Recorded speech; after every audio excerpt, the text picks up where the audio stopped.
ఫిబ్రవరి 18, 2024న Somajiguda press క్లబ్లో భవ్య వైష్ణవి న్యాయ పోరాట కమిటీ ఆధ్వర్యంలో రౌండ్ టేబుల్ సమావేశం నిర్వహించడం జరిగినది.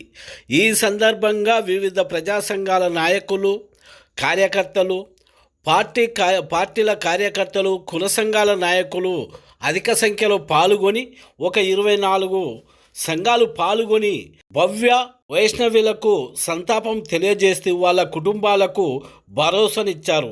మీకు న్యాయం జరిగే వరకు మేము మీ వెంటనే ఉంటామంటూ.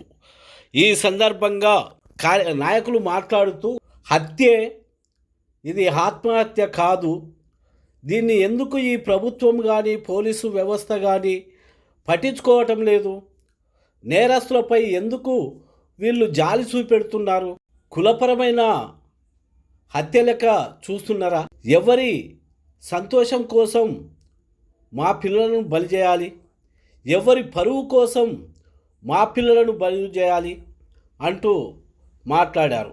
ఈ సందర్భంగా వివిధ నాయకులు మాట్లాడుతూ ఎప్పుడూ ఏమి జరిగినా గత ప్రభుత్వంలో దిశ తరువాత జరిగింది మా పిల్లలే హత్యకు గురయ్యారు, ఆ ప్రభుత్వం చేసింది. ఇప్పుడు ఇక్కడ ఏం జరిగిందో ఏమో ప్రశ్నించిన పాపానికి భువనగిరి గడ్డ మీద ప్రశ్నించటం బెల్లి లలిత వారసత్వం. ఆ వారసత్వాన్ని ఈరోజు మరొక మాధవరెడ్డి మానసిక వైద్యులు ఈరోజు ఈ బెల్లి లలితను చంపారు అంటూ వాళ్ళంతా నినాదించారు. ఈ బెల్లి లలితలు ఇద్దరు కూడా చిన్న పిల్లలు, ఏ పాపం ఎరగని పసికందులు. ఈ పసికందుల చంపటానికి వాళ్ళకు మనసెట్ట ఒప్పిందో, లేకుంటే వాళ్ళు అక్కడ సాగిస్తున్న వ్యవహారం ఎంత కఠినమైనదో, ఈ రాజ్యం మొత్తం వాళ్లకు సపోర్టు ఎందుకు చేస్తున్నదో తెలియాలంటూ అక్కడికి వచ్చిన ప్రజా సంఘాలు మొత్తము ఒక తీర్మానం చేశారు. ఈ తీర్మానంలో భాగస్వామ్య సంఘాలు చైతన్య మహిళా సంఘం, ప్రగతిశీల మహిళా సంఘం, బహుజన సేన, పౌర హక్కుల సంఘం, మానవ హక్కుల వేదిక, PUCL, తెలంగాణ ప్రజా ఫ్రంట్, విప్లవ రచయితల సంఘం, తెలంగాణ జర్నలిస్టుల సంఘం, కుల అసమానతల నిర్మూలన సంఘం, NFIW, AIDW, ఐద్వా, OPDR, Telangana BC జనసభ, పూలే ఫ్రంట్, యాదవ రాజ్యాధికార సమితి, OBC JAC, హిందూ BC మహాసభ, తెలంగాణ సమరయోధుల సంఘం, శ్రీకృష్ణ యాదవ సంఘం, ప్రగతిశీల మహిళా సంఘం మొదలగు వారు పాల్గొన్నారు. ఎందుకంటే ఇప్పుడు బీదవాళ్ళు కదా, ఇప్పుడు బీదవాళ్ళు కాబట్టి భూస్వామికి ఒక రకంగా మనకు ఒక రకంగా ఆయన పల్లెలు బంగారు పాలన ఆయన వచ్చింది. ఇప్పుడు గంజా వ్యాపారం ఎన్ని చెప్తానో మన రైతు ప్రభుత్వంలో 2 నెలలు అయితే నాకు 2 నెలల్లో ఎన్ని చెప్తాను, ఎంతమంది చచ్చిపోతారు, ఎంతమంది ఏం చేస్తారు ఇట్లా. మా పరిస్థితి మమ్మల్ని ఒక్కరు అన్నట్ల మంది వచ్చినారు. నా కొడుకు నువ్వు ఇప్పుడే నీ ఎక్కడ పోయినా కానీ మమ్మల్ని అందరూ ఒక్కరు అన్నట్ల ఊళ్ళో వాళ్ళు కూడా ఇట్లా చూస్తారు మమ్మల్ని. అంటే ఏంటి మా పరిస్థితి, జంగాలు ఉన్నావా, నీ ఓటు వేయలేదా, నాకు హక్కు లేదా, లేకపోయినా ఎవరు మంద లేకపోయినటువంటి మాకు మీరు శిక్ష చేసుకుంటాం పక్క. దేనికైనా నీవు ఇంతవరకు నిల్చున్నావు, నీవు ఏ బాధ చేస్తున్నావు, నీవు కూడా వికలాంగునే, నాకు ఉన్నది. అందుకని ఏ రోజు కూడా వెనకాలనుకుంటా నా బిడ్డ పిరికింది కాదు, చాలా చేసిన వాళ్ళు కాట్లు ఉన్నాయి, దానికి కూడా సిగరెట్ ఉన్నాయి, సిగరెట్ పెట్టి కాల్చిన ఉన్నాయి, సిగరెట్ పెట్టి కూడా కాల్చిన ఫోటోలు తీసి నా పట్టకొట్టి నా బిడ్డలు కూడా నాకు అర్థం వచ్చింది. నువ్వు ఎన్ని చూపెట్టావు, శవాన్ని చూపెట్టకుండా సాయం పెట్టు అన్ని సంతకాలు చేసుకుంటుగా ఆ సీఏ అంటాడు, మీకు ఏమవసరం అంటాడు. అన్నీ కూడా ఇక్కడ శవాన్ని తీసుకుపోయినప్పుడు కూడా అప్పుడు శవం దగ్గర పడ్డప్పుడు 10 నిమిషాలు అయితే పోస్ట్ మార్టం చేస్తారన్నాడు కూడా మమ్మల్ని శవం దగ్గర రానిలే, ఇట్లా నన్ను తీసుకపోవడం అడిగినట్టుడు. ఆ అంతలోపల చెప్తే అందరూ సహకరించలేము, ఎవరు మీడియాలో కూడా ఎవరంతా తప్పపట్టలేము, సహకరించడం ఇంకా సహకరించాలని దండం పెడతా. మీ ఏ దేనికైనా ఉంటాం కానీ ప్రతి ఒక్కరు దాని సీఐ అంటాడు. మీ ఇంటికి పోయిన అన్నేరు మరి బయట పోతాడు సెల్లు ఉన్నది అన్నేరు. ఇంటికి పోయిన తర్వాత రోజు ఎన్నడో ఫోన్ చేసి అన్నేరు దానికి సంగతి సెల్ అంటే మా తమ్ముడు సంతరం కొట్టు కొట్టే ఇంకా ఎవరు అనగా అందలేదని చూస్తాను. అది ఎమ్మటే సీఐ గారికి ఇట్లా సార్ ఏం చేయం కదా, మా దగ్గరకు వచ్చి ఎమ్మడు మా మాట కదా వైజాగ్కి పోయి ఆలగారు చెప్పి మా దగ్గర ఆగ్రహం మాట్లాడతాను ఇక్కడ కూడా వినిపిస్తాను మీకు ఇప్పుడు సిఐ ఈ భవన సిఐ మరి ఎక్కడ పడతారు ఎవరు ఎక్కడ సమాజం ఎవరు ఎక్కడ పడతారు బీహారంటే అంత కళ్ళక ఓట్లప్పుడే కళ్ళక పడతారా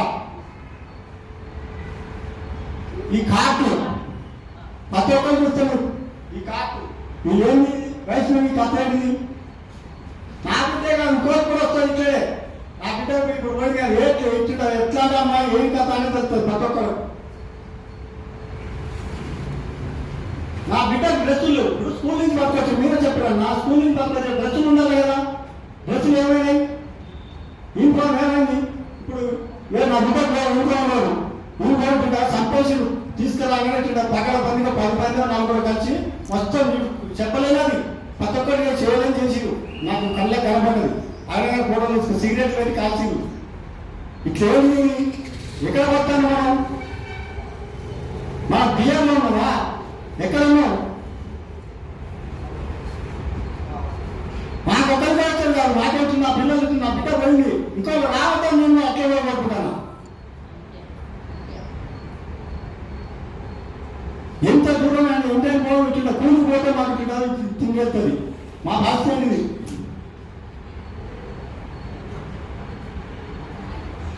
సరైన శిక్ష వేయాలి వాళ్ళకు అయ్యా ఆడబెట్టిన వాళ్ళ ఆడబెట్టిన ప్రభుత్వం పెట్టి ఫ్రీ బస్ వచ్చి మొబైల్కి ఆడదీసావు మరి ఎక్కడ తెచ్చినావు ఆడబెట్టిన ఫ్రీ బస్ అంటే ఇప్పుడు ఆడవాళ్ళకి ఏమైంది ఇప్పుడు ఆడవాళ్ళ గురించి మాట్లాడాలి కదా ఆలోచించా అమ్మ చిన్న ఆడవాళ్ళు కదా ఆడవాళ్ళకి దాంట్లో ప్రతి ఒక్క దాంట్లో ఏ హాస్టల్లో మాట్లాడలేదు ఏ హాస్టల్లో చేసి నా పిల్లలకి ఇట్లా జరిగింది ఏంటి నా పరిస్థితి ఏంటి ఏమంటే శైలజ రెడ్డి నాకు ఇది చెప్పాను శైలజ రెడ్డి నాకు ఫోన్ చేసినట్టు అప్పుడు బాబాయ్ వాళ్ళ కృష్ణ అంటే వాళ్ళ పేరెంట్స్ కూడా చనిపోతే సాగు చనిపోయినట్టు ఆ విషయం మనకు తర్వాత తెలిసిందని ఇప్పుడు బాబాయ్ వాళ్ళ అమ్మ దగ్గర ఫోన్ ఉంటుంది వాళ్ళ అన్నయ్య దగ్గర ఫోన్ ఉంటుంది వాళ్ళ పేరెంట్స్ కూడా ఫోన్ చేసి చెప్పాలి కదా చెప్పలే నాకు ఈ అంత భయం ఏం చేసినట్టే మా చెల్లె కూడా పక్కనే ఉంటుంది అక్కడ ఆమె ఫోన్ చేసిన ఆమె ఫోన్ చేస్తే మా చెల్లెను ఇప్పుడు బాబాయ్ వాళ్ళ అమ్మ ఇద్దరు మంచి ఫ్రెండ్స్ దోస్తులు అన్నట్టు వాళ్ళు అయితే సందేశంగా ఏం లేరా ఇట్లా బాబాయ్ వాళ్ళ బాబాయ్ గుణం వైష్ణవి ఇట్లా ఊరేసుకుని చచ్చిపోయారట నువ్వు ఊరేసుకొని నువ్వు చెప్పి నువ్వు సడన్గా చెప్పకు కాకపోతే దెబ్బలు తాగినని చెప్పు అని చెప్పి అంటే మా బావ నా చెల్లె వాళ్ళ ఇంటికి వెహికల్ వేసుకొని పోయారు పోయి గోపి వాళ్ళ అమ్మ ఇద్దరు ఇంట్లో ఉన్నారట అక్క అక్క నీకు ఈ విషయం తెలుసా ఇట్లా దెబ్బ తాగిందట కదా అంటే అయ్యో అక్క మాకు ఎవరు చెప్పలేదు కదా అక్క అని మా చెల్లెతోనే ఉన్నారట అప్పుడు అనగానే గోపి అనే వ్యక్తి ఆటో డ్రైవర్ ఫోన్ చేసాడు ఆటో డ్రైవర్ ఫోన్ చేయమని వాడేమన్నాడంటే ఏం లేదు గోపి ఏం లేదు మీ చెల్లెను ఆ చెల్లె వైష్ణవ్ ఇద్దరు ఊరేసుకొని చనిపోయారు చిన్నగానే ఇలా డైరెక్ట్గా వాళ్ళ అమ్మతో చెప్తే దెబ్బ స్మూత్ తిన పడిపోతుందని చెప్పకుండా దెబ్బ తాగిందట మమ్మీ తొందరగా వెళ్ళిపోదామా అని చెప్పి ఆయన అంతనే మా వాళ్ళ రిలేషన్ మా రిలేషన్ అందరం కలిసినాం వాళ్ళ ఒక వెహికల్ మేము ఒక వెహికల్ మాట్లాడుతున్నాం డైరెక్ట్ ఇప్పుడు ఎట్లయినా ఊరిపోయి చెప్పింది అన్నది హాస్పిటల్ తీసుకుపోతున్నామని శైలజ రెడ్డి అంటే ఆమె చెప్పింది కదా మేము డైరెక్ట్ హాస్పిటల్ కాడికి వెళ్ళిపోయాం హాస్పిటల్ కాడికి వెళ్ళిపోయే వరకు వీళ్ళు పోలీసులైనా అక్కడ ఉన్న సిబ్బంది హాస్పిటల్ సంబంధించిన సిబ్బంది ఏమనంటే దెబ్బలు తాగిన ఏదో కొన ఊపిరితో ఉంటే తీసుకపోయినామని చెప్పినప్పుడు ఆ పిల్లలను తీసుకపోయినప్పుడు బెడ్ మీద వేసి ట్రీట్మెంట్ చేయాలి ఏదో గ్లూకోజ్లు పెట్టడో లేకపోతే ఏదో వాళ్ళ ఇట్లా ట్రీట్మెంట్ ఇచ్చినట్టుగా ఆ సంఘటన మనకు కనబడాలి ఇప్పుడు వాళ్ళ పేరెంట్స్ మేము పోయేవారు కొద్ది మీరు డైరెక్ట్ తీసుకుపోయి మార్చిలో పడేసారమ్మా మార్చిలో పడేయగానే అప్పటి వరకు 2 సిఐలు 4 ఎస్ఐలు ఒక 40-50 మంది దాకా కానిస్టేబుల్ వాళ్ళందరూ మమ్మల్ని అందరూ కాంటాక్ట్ చేసి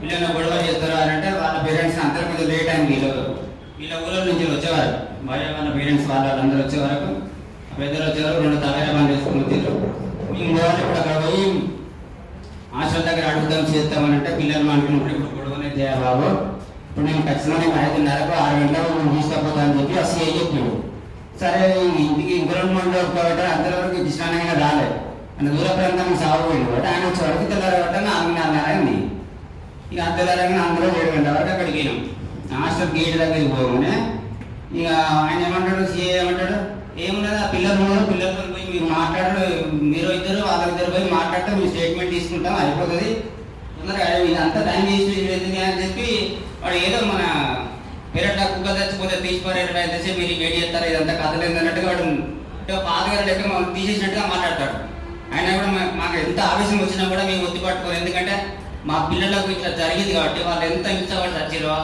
వాళ్ళు అంతకంటే అంత డబ్బులు కట్ చేయాలని చెప్పి మేము బాగా మొత్తం ఇంత రక్తం అక్కడ దిగినా కూడా మస్తు కంట్రోల్ చేస్తున్నాం అమ్మారా. కంట్రోల్ చేసుకున్న అంతనే లాయర్ గారు సార్ వచ్చిండు, సార్ അങ്ങനെ సారు డిపార్ట్మెంట్కి సంబంధించిన వాళ్ళు వీళ్ళందరూ కొంచెం ప్రెస్ వాళ్ళు వాళ్ళు వీళ్ళందరూ కలిసి పైకి వెళ్ళాం. పైకి వెళ్ళే వరకు ఒక 18-20 మంది పిల్లల్ని ఒక జైల్లో ఖైదీలను బంధిస్తే కనుక బంధించినట్టుగా లోపల ఉన్నారు. బయట 2 కానిస్టేబుల్ నిలబడి లేడీస్ కానిస్టేబుల్ 20 మంది పిల్లలు ఉన్నారు. పిల్లలు ఉన్నప్పుడు ఆట పోగానే బాగోవాలమ్మ అంటే పైకి ఎక్కలేక అప్పటి వరకు స్పోర్ట్స్ కింద పడిపోయింది. ఈ కిష్టం అంటే తక్కువ పోయేది అన్నట్టు. అయితే నేను ఎప్పుడైనా పిల్లల దగ్గర ఉంటే స్నేక్స్ కింద చూసినప్పుడు వాళ్ళు పెద్దడాడు అంటే వాళ్ళు ఈ బిడ్డలకు అన్ని బిడ్డలు బాగా వస్తుంది. శ్రీనివాస్ యాదవ్ అన్నట్టు మిగతా వాళ్ళు కూడా అంటే విద్యార్థి సంఘాలు తర్వాత మహిళా సంఘాలు జాయిన్ అయ్యే వాళ్ళు ఉంటారు. వాళ్ళని మనం ఒక్కొక్కరిని ఎక్స్టెండ్ చేసుకుంటూ వెళ్తే సరిపోతుంది. కాబట్టి ఇమ్మీడియట్గా మనం ఒక కార్యక్రమం మనం చేయాలి. కాబట్టి ఇక్కడే ప్రతిపాదన వచ్చింది. ఒకటి డీజీపీని కలవాలి, ఒకటి ప్రిన్సిపల్ సెక్రటరీని కలవాలి అని. అది మనం రేపులే ఎల్లుండి మనం కలిస్తే బాగుంటుంది. ఆ కలవడంలో ఎవరు వీలైతే వాళ్ళు ఖచ్చితంగా రేపు ఎల్లుండి మనము 11 గంటలకు మొదట డీజీపీని కలుస్తుంది. మెమరాండం తయారు చేసుకుని డిమాండ్స్తోని ఆ గాయాలున్న ఫొటోస్ మనం చూసినాం. ఆ ఫొటోస్ డీజీపీకి చూపించి మరి మీ పోలీస్ వాళ్ళు ఎట్లా ఎంక్వైరీ చేసి అవసరమైతే మన భవ్యది దహనం చేసింది కాబట్టి వైష్ణవిది పూర్తి చేసిండ్రు, దానిపైన మరి రిపోర్ట్ మాత్రం చేయాలి అనేది కూడా మనం డిమాండ్గా పెట్టవచ్చు. ఆ రకంగా కూడా మనం పెట్టాలి. ఇవన్నీ అదే ఇద్దరి శైలజారెడ్డి తర్వాత ఆటో డ్రైవర్ ఆంజనేయులు వాళ్ళిద్దరిని కూడా వెంటనే అరెస్ట్ చేసి న్యాయ విచారణ జరిపించారు. ఎందుకంటే లోపల వాళ్ళంతా వాళ్ళు ఇన్ఫ్లుయెన్స్ చేస్తారు. అందుకని ముందు వాళ్ళిద్దరిని అరెస్ట్ చేసి న్యాయ విచారణ జరిపించారు. వాళ్ళు అరెస్ట్ చేయాలనేది ప్రధాన డిమాండ్. అందరినీ కూడా సస్పెండ్ చేయాలి. ఎందుకంటే గాయాలు ఉన్నాయి, దానిపైన సరిగ్గా విచారణ లేదు. తర్వాత సర్పంచ్ గారు చెప్పింది అక్కడ ఇది మామూలు విచారణ కూడా కాలేదు. అది కూడా మనము వీళ్ళ ముందు మనకు దర్యాప్తు జరగాలి, అది కూడా జరగాలి తల్లిదండ్రుల ముందు. అందుకని కూడా వీళ్ళకి న్యాయం చేస్తామని అనేక ప్రజా సంఘాలు వచ్చి నామమాత్రంలో చెప్పి వెళ్ళినాయి. మీరు కూడా నామమాత్రంలో లేదండి. ఎల్లుండి మేము వెళ్తున్నాం కదా, కార్యాచరణగా అందరం కలుపుకొని వెళ్తాం. ఎల్లుండి డీజీపీని కలుపు. ఈరోజు జరిగిన రౌండ్ టేబుల్ సమావేశంలో 24 సంఘాలు పాల్గొనడం జరిగింది. ఆ సంఘాల రౌండ్ టేబుల్ సమావేశంలో తీసుకున్న తీర్మానాలు కూడా ఒకటి, భువనగిరి ఎస్సీ హాస్టల్లో మరణించిన 2 బాలికల మృతికి బాధ్యత వహిస్తూ మంత్రి కోమటిరెడ్డి వెంకటరెడ్డి రాజీనామా చేయాలి. స్థానిక భువనగిరి ఏసీపీ మరియు సిఐని ఆ సంఘటనలో నిర్లక్ష్యంగా వహించినందుకు ఆ ఎస్పీ డీజీపీ వీరిద్దరిని సస్పెండ్ చేయాలి. హోంమంత్రి ఇప్పటివరకు హోంమంత్రి లేరు, సంక్షేమ మంత్రి లేరు. ఈ 2 శాఖలు కూడా ముఖ్యమంత్రి దగ్గరే ఉన్నాయి. కాబట్టి ఈ సంఘటనకు ముఖ్యమంత్రి కూడా బాధ్యత వహించాల్సి వస్తుంది. భవ్య వైష్ణవి హత్యలకు మేము హత్యలుగానే ఈ కమిటీ నిర్ధారించింది. ఈ హత్యలకు బాధ్యులైన శైలజను, డ్రైవర్ ఆంజనేయులపై హత్యానేరం మోపి వాళ్ళని వెంటనే అరెస్ట్ చేయాలి, విచారణ చేపట్టాలి. ప్రతి సంక్షేమ హాస్టల్లో పర్మనెంట్ వార్డెన్లను నియమించాలి. ఈ శైలజారెడ్డి 14 హాస్టళ్లకు ఇన్ఛార్జిగా తెలిసింది. ఇలాంటి సంఘటనలు జరగడానికి అదొక కారణం. ఈ హాస్టళ్ళు ప్రభుత్వ సంక్షేమ హాస్టళ్ళు కానీ, మహాత్మా జ్యోతిబా ఫూలే హాస్టళ్ళు కానీ, సోషల్ వెల్ఫేర్ హాస్టల్కి ఏదైనా కూడా ప్రైవేటు భవనాలలో జరగటం కూడా ఇలాంటి సంఘటనలు జరగడానికి కారణం. కాబట్టి ప్రభుత్వం ఈ హాస్టళ్లకు పక్కా భవనాలను వెంటనే మంజూరు చేయాలి, నిర్మించాలి. ఈ హాస్టళ్ల చుట్టూ సెక్యూరిటీ లేదు, సీసీ కెమెరాలు కూడా లేవు. ప్రతి హాస్టల్లో సీసీ కెమెరాలతో పాటు పోలీసు సిబ్బందితో భద్రత ఏర్పాటు చేయాలి. ప్రతి బాలికల హాస్టల్లో మౌలిక వసతులు కల్పించాలి. చాలా దారుణమైన పరిస్థితులు ఉన్నాయి. బాత్రూములు లేవు, హాస్టల్లో తగిన ఫ్యాన్స్ లేవు, బెడ్స్ లేవు. పిల్లలు చాలా ఘోరాతి ఘోరమైన సమస్యలతో కొట్టుబిట్టాడుతున్నారు. సంఘటన జరిగినప్పుడు ఏ హాస్టల్లో ఏ సంఘటన జరిగినా ఆ హాస్టల్ సిబ్బందే బాధ్యత వహించాలి. వారి మీద ప్రభుత్వం చట్టపరమైన శాఖాపరమైన చర్యలు తీసుకోవాలి.